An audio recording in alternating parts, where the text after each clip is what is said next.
Hello guys, welcome to good relationship. आज हम लोग अपने थ्योरी ऑफ डिमांड के फोर्थ क्लास में हैं। इससे पहले वाले क्लास में हमने क्या पढ़ा था? Law of demand.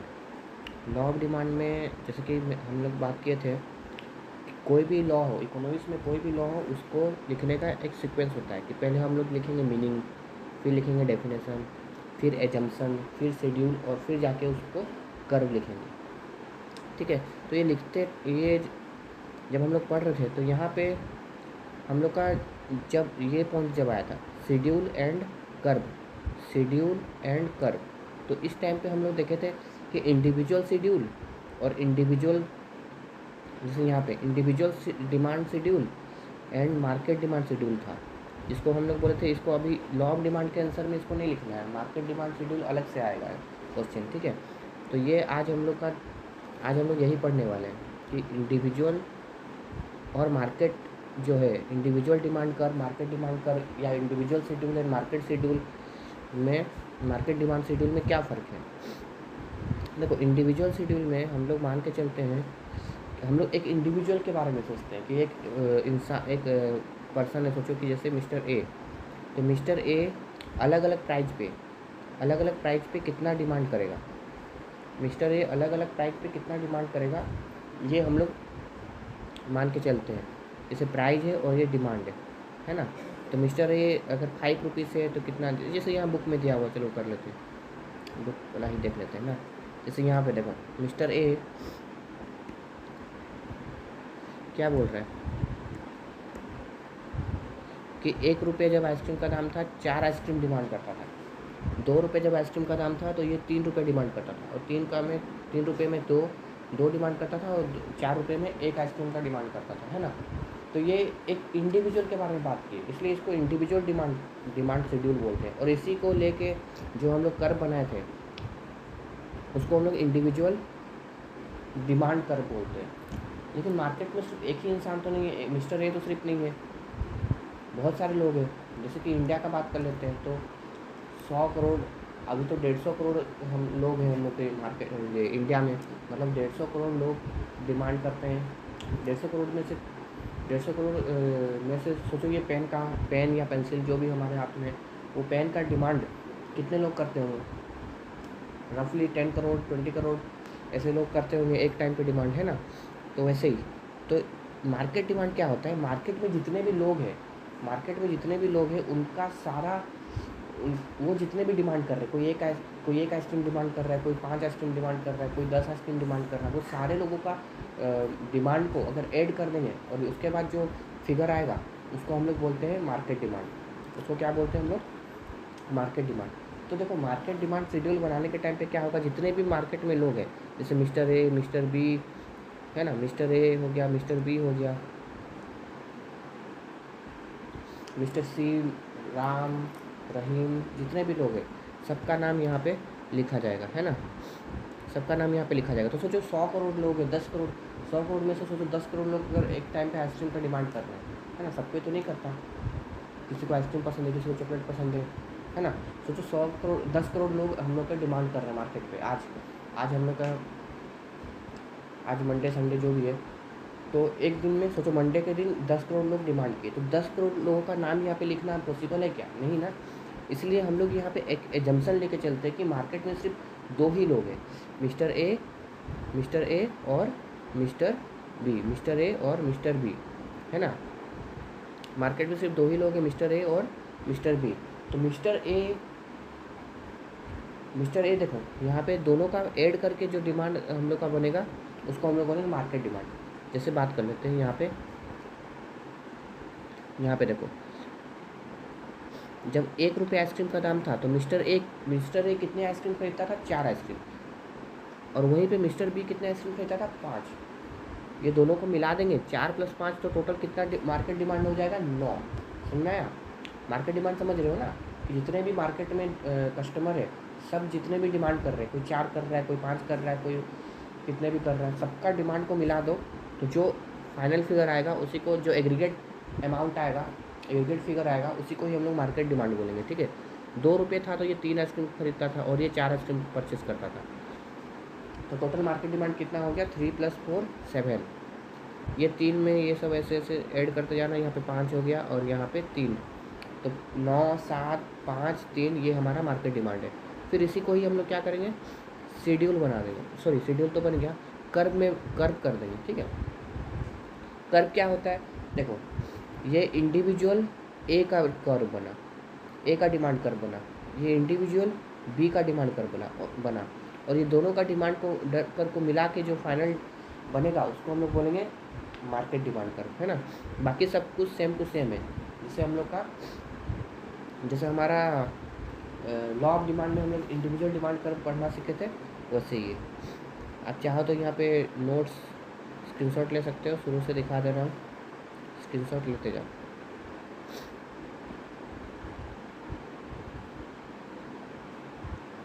धीरे धीरे स्क्रीनशॉट लेते जाओ। आज हम लोग इसके साथ साथ और भी क्या पढ़ेंगे, टाइप्स ऑफ डिमांड के बारे में भी पढ़ेंगे, ठीक है। तो होप सबके पास स्क्रीनशॉट पहुंच गया। अभी टाइप्स ऑफ डिमांड शुरू कर देते हैं। तो देखो टाइप्स ऑफ डिमांड में कितने टाइप के डिमांड होते हैं, हम लोग के 3 टाइप्स की डिमांड होते हैं। एक होता है हम लोग का प्राइस डिमांड, एक होता है हम लोग का इनकम डिमांड और एक होता है हम लोग का क्रॉस डिमांड, है ना। 3 टाइप के डिमांड होते हैं, प्राइस डिमांड, इनकम डिमांड और cross demand. Price demand, income demand and cross demand. यहाँ पे डिटर्मिनेंट्स ऑफ डिमांड याद है ना सबको। डिटर्मिनेंट्स ऑफ डिमांड क्या था कि जितने भी मतलब ऐसा जैसे क्या मतलब डिमांड किन किन चीज़ों से इफेक्ट पड़ता है, किन किन चीज़ों से डिमांड को अफेक्ट पड़ता है या डिटरमाइन होता है, क्या क्या ऐसा फैक्टर्स है जो डिमांड को डिटरमाइन करते हैं। Factor affecting price elasticity factor affecting determinants of demand, ठीक है ना। तो उसमें हम लोग क्या क्या पढ़े थे, प्राइस ऑफ द कमोडिटी पढ़े थे, इनकम ऑफ द कंज्यूमर पढ़े थे और लास्ट में हम लोग रिलेटेड गुड्स के बारे में पढ़े थे। किसके बारे में पढ़े थे, रिलेटेड गुड्स के बारे में पढ़े थे, याद है ना, कि उसको भी दिखाना पड़ेगा। डिटर्मिनेंट्स ऑफ डिमांड यहाँ पे देखो, याद आया, ये देखो यहाँ पे देखो, ये सब बात किए थे ना हम लोग उस दिन कि प्राइस ऑफ द, ये डिटर्मिनेंट्स ऑफ डिमांड है, डिटर्मिनेंट्स ऑफ डिमांड। इसमें हम क्या बात किए थे, price of the commodity, price of the related goods, income of the consumer, taste and preference, expectation, ठीक है। तो इसी के हिसाब से देखो प्राइस ऑफ द कमोडिटी में हम लोग क्या बात किए थे, किसका बात किए थे, प्राइस और डिमांड का। यहाँ पे किसके रिलेशन का बात चल रहा है, price and demand. Price and demand में कैसा रिलेशन है, तो नेगेटिव रिलेशन है, मतलब इन्वर्स रिलेशन है। प्राइस इंक्रीज होता है तो डिमांड डिक्रीज होता है।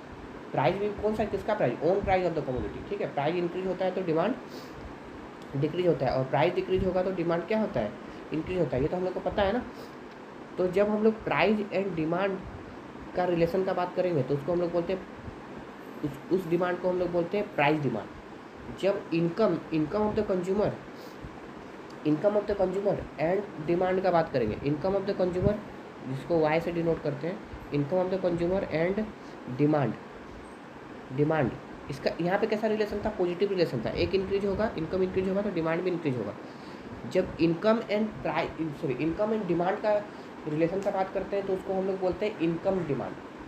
और क्रॉस डिमांड में क्या होता है, क्रॉस डिमांड में हम लोग रिलेटेड गुड्स का बात करते हैं।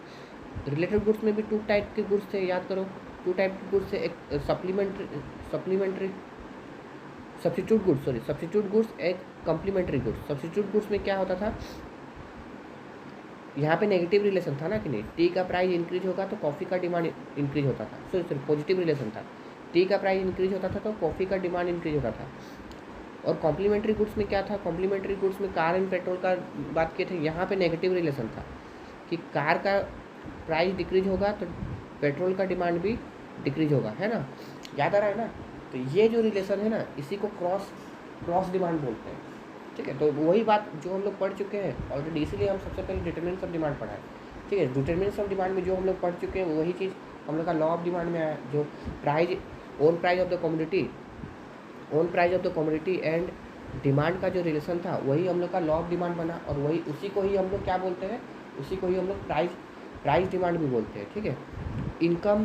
Income and demand, income of the consumer and demand of the goods या डिमांड ऑफ द कमोडिटी के बारे में जो हम लोग पढ़े थे, वही हम लोग का क्या बन गया, वो रिलेशन को ही हम लोग क्या बोलेंगे, income of the consumer and demand of the commodity के रिलेशन को ही हम लोग क्या बोलेंगे, इनकम डिमांड बोलेंगे। And related goods, price of the related goods and demand of the goods या फिर डिमांड ऑफ द कमोडिटी, ये रिलेशन को हम लोग क्या बोलेंगे, ये रिलेशन को हम लोग बोलेंगे क्रॉस डिमांड। ठीक है, तो एक बार टाइप्स ऑफ डिमांड रीड कर लेते हैं जो हम लोग बात किए। देखो यहाँ पे टाइप्स ऑफ डिमांड, तो सबसे पहले हम लोग का प्राइस डिमांड में क्या बोल रहा है, यहाँ पे देखो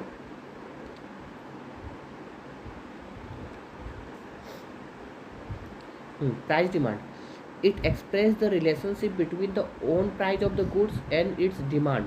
वही बात की ना, price, own price of the goods and demand का रिलेशन को ही हम लोग क्या बोलते हैं, प्राइस डिमांड बोलते हैं। It shows that quantity demand, और यही बात जो लॉ ऑफ डिमांड में जो बात किया गया था, रिलेशन तो वही है ना, चाहे उसका नाम लॉ ऑफ डिमांड दो, चाहे प्राइस डिमांड दो, चाहे डिटर्मिनेंट्स ऑफ डिमांड में बात करो, बात तो वही है कि प्राइस इंक्रीज होगा तो डिमांड डिक्रीज होगा। तो वही बात बोल रहा है, it shows that quantity demand will be sorry फिर से पढ़ते हैं, क्या बोल रहा है, it's shows that quantity of the goods will be demanded at the different price. तो इसमें हम लोग क्या बात करते हैं, अलग अलग प्राइस पे कितना डिमांड होगा, है ना। Price demanded can also be express with the equation, और ये तो हम लोग को पता है, यही हम लोग को इक्वेशन हम लोग डिटर्मिनेंट्स ऑफ डिमांड में ही पढ़े थे एंड लॉ ऑफ डिमांड में ही पढ़े थे, है ना। देखो other things remain unchanged या constant when the price of the goods rises, its demand fall. Thus the price demand function shows that the demand is an inverse function of the price. In other words, with the fall in the price of the commodity, demand rises, and rise in price, demand fall. This relation between the price and demand is also known as law of demand. यही बात लिखा है ना कि price जब increase होता है तो हम लोग का डिमांड डिक्रीज होता है या फॉल करता है, प्राइस जब राइज करता है तो डिमांड फॉल करता है, एंड प्राइस जब फॉल करता है तो डिमांड राइज करता है। इसी को, ये रिलेशन को हम लोग लॉ ऑफ डिमांड भी बोलते हैं, है ना। इनकम डिमांड में क्या बात की थी, इनकम एंड, देखो यहाँ पे demand of X equal to function of Y, demand of X equal to function of Y लिखा हुआ है। यहाँ पे क्या था, demand of X equal to price of X. Other things remain constant, ये तो हर जगह लिखना है ना, अदर थिंग्स रिमेन कॉन्स्टेंट हम बात किए थे पहले भी। Income demand express the relationship between the income of the consumer and demand of the goods. It shows that how much quantity the consumer will by at different level of income. इसमें हम लोग क्या बात करते हैं कि अलग अलग लेवल ऑफ इनकम में, आज इनकम 100 रुपये है तो कितना डिमांड करेगा, कल 200 रुपये हो जाएगा तो कितना डिमांड करेगा, परसों 500 रुपये हो जाएगा तो कितना डिमांड करेगा। ठीक है ना, अलग अलग इनकम लेवल में कंज्यूमर कितना डिमांड करता है, यही बात हम लोग करते हैं।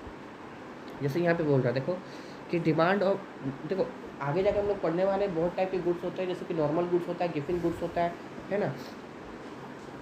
तो ये जो हम लोग पढ़े कि इनकम इंक्रीज होता है तो डिमांड इंक्रीज होता है, इनकम डिक्रीज होता है तो डिमांड डिक्रीज होता है, ये नॉर्मल गुड्स में काम करता है। गिफिन गुड्स क्या होता है, कैसे होता है, यहाँ पे ये लॉ काम नहीं करता। ये गिफिन गुड्स क्या होता है, हम लोग exception of law of demand जब बात करेंगे तब हम लोग पढ़ेंगे। तो देखो, demand of the normal goods is directly function means यहाँ पे direct relation means positive relation है। जब इनकम इंक्रीज होगा तो डिमांड भी इंक्रीज होगा। It means that the demand rise with the income rise and fall with the income fall. वही बात बोले ना, इसका मतलब है कि डिमांड राइज करेगा जब इनकम राइज करेगा, डिमांड फॉल करेगा जब इनकम फॉल करेगा। On the contrary, demand of inferior goods, जो कि गिफिन गुड्स भी बोलते हैं ना, इन्फीरियर गुड्स में ये काम नहीं करता, यहाँ पे उल्टा होता है। जब इनकम इंक्रीज होता है तो डिमांड डिक्रीज हो जाता है गिफिन गुड्स का, और जब इनकम डिक्रीज होता है तो डिमांड इंक्रीज हो जाता है ना। यहाँ पे इन्वर्स रिलेशन है। It means with the rise in the income demand fall and with the fall in the income demand rise. ये गिफिन गुड्स और हो ही गया, यही तो डिस्कस था। ये इसको फिर से हम लोग डिस्कस करेंगे हम लोग exception of law of demand में, है ना। अभी हम लोग क्रॉस डिमांड का बात करते हैं। क्रॉस डिमांड में भी वही बात करेगा, other things remain constant. Cross demand express the relationship between the price of x between the demand of x due to change in the price of the related goods y। वही ना, T का demand में कितना change आ रहा है due to change in the price of coffee, है ना। कार के डिमांड में कितना चेंज आ रहा है due to change in the price of petrol, है ना। तो वही बात बोल रहा है, एक्स की जगह में आप कार ले सकते हो, वाई की जगह में पेट्रोल ले सकते हो, एक्स की जगह में टी ले सकते हो, वाई की जगह में कॉफ़ी ले सकते हो। जब टी एंड कॉफ़ी का बात करेंगे तो ये सब्स्टिट्यूट गुड्स कहलाएगा, जब हम लोग कार एंड पेट्रोल का बात करेंगे तो ये कॉम्प्लीमेंट्री गुड्स कहलाएगा। तो दोनों ही केस का यहाँ पे एक्स वाई लेके बोल दिया है, मीन्स कि यहाँ पे रिलेटेड गुड्स का बात कर रहा है। जब एक गुड्स का डिमांड किसी दूसरे गुड्स के प्राइस के ऊपर डिपेंड करता है तो इसी को हम लोग बोलते हैं क्रॉस डिमांड। ये क्रॉस हो गया ना, कि प्राइस ऑफ कॉफ़ी हम लोग का डिटरमाइन कर रहा है डिमांड ऑफ टी, तो ये क्रॉस हो गया ना, price of T demand of coffee. तो ये देखो, ये हम लोग सीधा सीधा बात नहीं कर रहे हैं, हम लोग कैसे बात कर रहे हैं, क्रॉस। तो इसलिए इसको क्रॉस इलास्टिसिटी ऑफ डिमांड बोलते हैं ना। एक बार रीड कर लेते हैं क्या लिखा हुआ है। Related goods are either substitute goods and complementary goods, यही बात हुआ ना। रिलेटेड गुड्स चाहे कॉम्प्लीमेंट्री गुड्स हो सकता है या फिर हम लोग का सब्स्टिट्यूट गुड्स हो सकता है। Cross demand for T is direct function with the coffee. और हम लोग पढ़े थे सब्स्टिट्यूट गुड्स मतलब कि टी एंड कॉफ़ी में क्या होता है, पॉजिटिव रिलेशन होता है। जब प्राइस ऑफ कॉफ़ी इंक्रीज होता है तो डिमांड ऑफ टी राइज करता है, जब प्राइस ऑफ कॉफ़ी डिक्रीज करता है तो डिमांड ऑफ टी डिक्रीज करता है। मतलब एक इंक्रीज हो रहा है तो दूसरा भी इंक्रीज हो रहा है, एक डिक्रीज हो रहा है तो दूसरा भी डिक्रीज हो रहा है, मतलब यहाँ पे पॉजिटिव रिलेशन है। On the other hand price of the coffee will leads to rise in demand with the fall in the price of the coffee। ये छोड़ो। however in case of complementary goods like pen and ink, हम लोग car and petrol ले सकते हैं, pen and ink ले सकते हैं, ये कॉम्प्लीमेंट्री गुड्स है, मतलब दोनों साथ में ही चलेंगे। बिना इंक का पेन चलेगा, बिना पेट्रोल का कार चलेगा नहीं ना। हाँ, लेकिन टी एंड कॉफ़ी को सब्स्टिट्यूट गुड्स क्यों बोलते हैं, या तो हम टी पियेंगे या तो ये कॉफ़ी पियेंगे, या तो हम लोग कॉक पियेंगे या फिर हम लोग पेप्सी पियेंगे, या तो कोको कोला पियेंगे, पेप्सी पियेंगे, थम्स अप पियेंगे। ये क्या है, ये सब हम लोग का सब्स्टिट्यूट गुड्स है ना। तो इंक का प्राइस यहाँ पे कैसा रिलेशन होता है, यहाँ पे नेगेटिव रिलेशन होता है या फिर इन्वर्स रिलेशन होता है कॉम्प्लीमेंट्री गुड्स में इन्वर्स रिलेशन होता है। रिफिल का प्राइस इंक्रीज होगा तो डिमांड, पेन का भी डिमांड डिक्रीज होगा, पेट्रोल का प्राइस इंक्रीज होगा तो कार का डिमांड भी डिक्रीज होगा। तो ये बात यहाँ पे लिखा हुआ है, ठीक है। ये स्क्रीनशॉट ले सकते हो। एक बार हम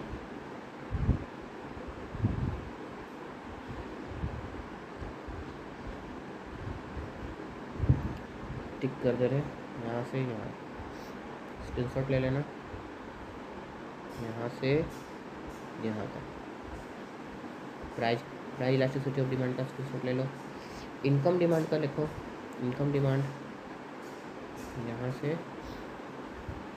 अच्छा, ये फंक्शन सब लिख लेना, फंक्शन सब हर जगह लिखना, यहाँ से यहाँ। हाँ, ये स्क्रीनशॉट ले लो इनकम डिमांड का। और क्रॉस यहाँ से यहाँ तक फंक्शन लिखना, और ये यहाँ से यहाँ तक, ठीक है। इसका भी स्क्रीनशॉट ले सकते हो, ठीक है। और किसी टॉपिक कोई डाउट होगा तो आप कमेंट में पूछ सकते हो, और किसी टॉपिक में आपको वीडियो चाहिए तो कमेंट में बता सकते हो। आज के लिए इतना ही, फिर मिलेंगे कल। तब तक के लिए पढ़ते रहिए, टाटा।